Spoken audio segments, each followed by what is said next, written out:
In this video, I'll be reviewing the HP DeskJet 2855E. I'll share with you the positive side of this printer and also the not so good side of this unit, so you make a better purchase decision.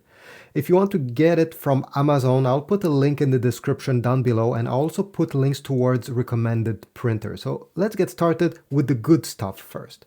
So what do I like about this printer? Well, first of all, the price. Right now, it's sitting at around 50 to 70 bucks, usually even lower than 50 sometimes on sale. So it's one of the most affordable printers on the market. And although it's cheap, you still get good printing quality. I said good, not amazing. For example, if we take a look over here at a text file that I have printed, everything looks sharp. It could be a bit sharper. Obviously, printers that are in the $150 to $200 range will have a bit, it will be slightly better, but most people will not notice the difference, especially if it's a text file with some graphics like over here. I don't have much complaint, again, for a $50 printer. Now, if you're going to print photos, and I have printed a few, you're going to notice that sometimes there is some weird things happening, including some lines. It's maybe fainted. It's maybe hard to see on the display of your computer or phone, but I see some lines over here, and I guess color accuracy is not the best. I have also printed on glossy paper, and the colors look way too oversaturated. But overall, again, if I'm looking at this as a $50 printers, the results are great. For family pictures, it's great. But anything professional, I think it's better to invest slightly more. But now let's go back to the positive side. All right, it's the shape over here, it's very compact. If you intend to use it on a tight desk, if you push it against a wall, you still have a lot of real estate around it. This is when not in use. Every time you want to use it, you'll have to extend the paper output like that, and the paper input is on the back, right over here.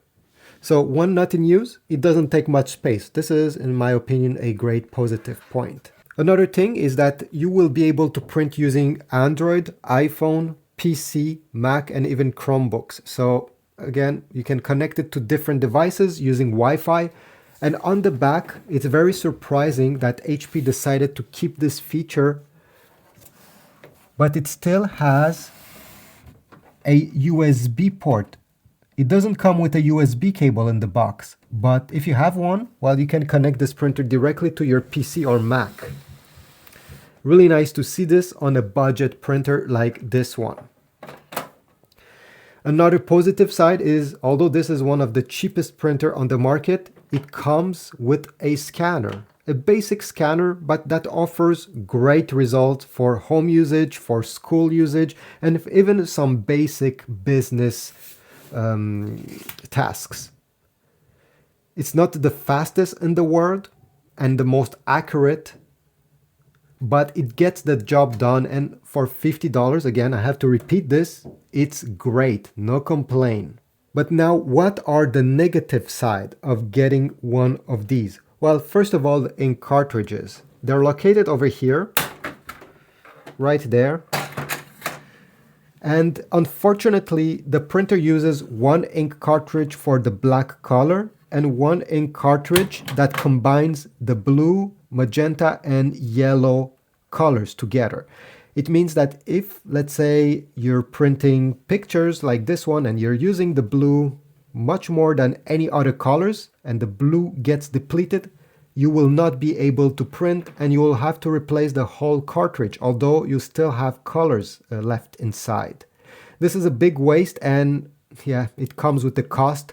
The cost of printing on this printer, although it's cheap to purchase, every time you want to get ink for it, it will cost you at around 15 to 20 cents to print a black and white page like this one, and at around 40 cents, again, depending on the price of the ink, to print a photo like that one, maybe closer even to 50 cents over here, since it takes almost the full page.